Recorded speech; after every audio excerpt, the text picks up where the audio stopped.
Hello everyone, I'm your host MX2, and in this video I want to go over a very basic look at HOPSCutter and HOPSCutter to try to acquaint you with the nuts and bolts of the add-ons. Let us go ahead and start off by pressing X to delete this. We'll press Alt W to start HOPSCutter. We already have dots enabled, but we will press D and we'll change our shape over to circle. This is a circle polygon with 12. We want to change it to be 6, so now it's a circle polygon at 6.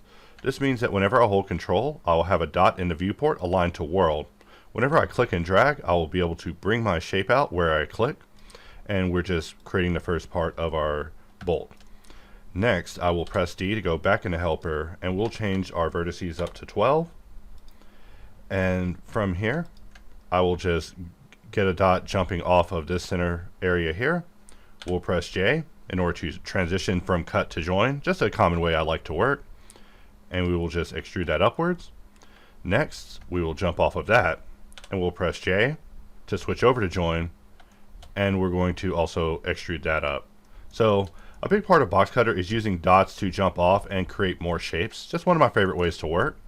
But continuing on, now I want to talk about Smart Apply. Inside of HardOps there's an operation called Smart Apply.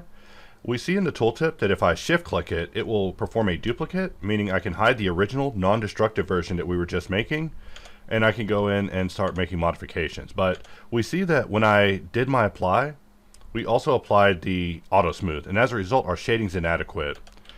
I am going to just clean sharps for now, just so we just don't even have to deal with that. And then we will just, from here, continue on. So I'm just grabbing these edges and beveling just to ensure that they transition nicely.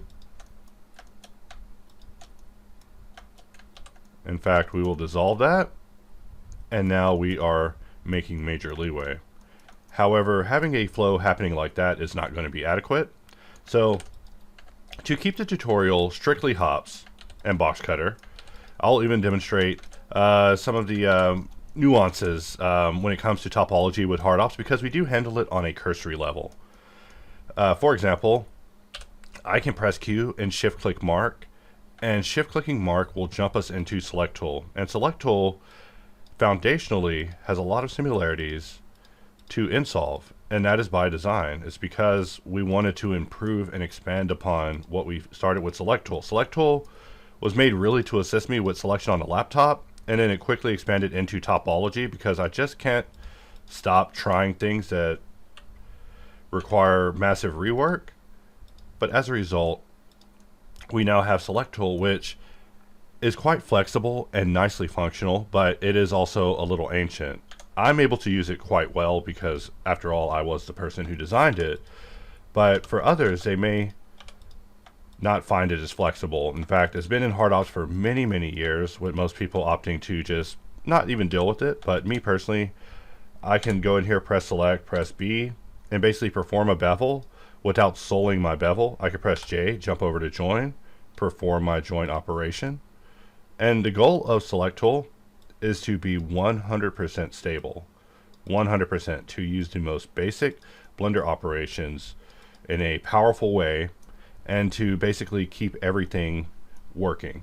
So we can just get in here, we can go to dissolve, and even the pre-selection highlight is a thing that even now I'm still a very big fan of, because when we tried to remake it, we did have some issues with it on a technical level, but that is a talk for a different video. But continuing on, we're just going to bring this in.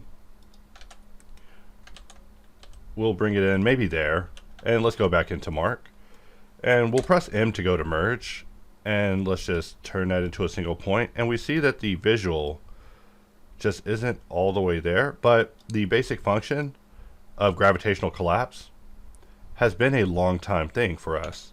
So having a tool foundationally built off of it, the goal was to make sure that insolve was 100% stable, because we have a full experience with everything that we're trying to do. We've done it already. It's like The Simpsons. We've already tried it, so we should have no struggles with it. But of course, because it was rewritten completely, unforeseen levels of issues.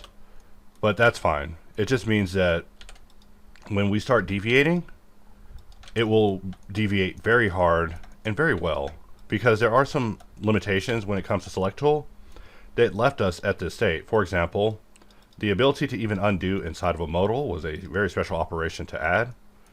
I remember that discussion. I remember every discussion involved with this thing. But the goal of it was to be the most maximum amount of flexible. But the part where I have to keep exiting the tool to do things, I saw as a pinch point. I saw it as a pinch point always. It was fine because that's what modals are. Modals are things that you enter, you do a thing, and then you exit.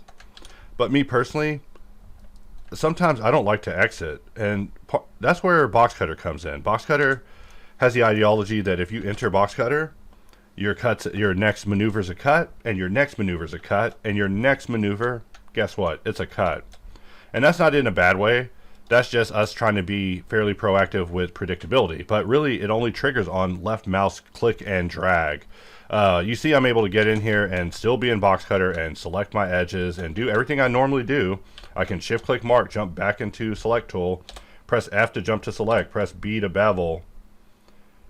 And from here, we have now beveled this. So finally, we can talk about the final thing, and that is pressing Q, going under operations and adding to thread. And we're just adjusting the thread amount.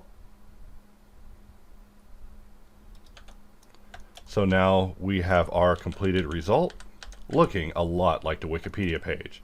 So I can actually live with that, especially if I have to deal with people in the comments telling me I'm a incompetent buffoon with the way that I modeled it.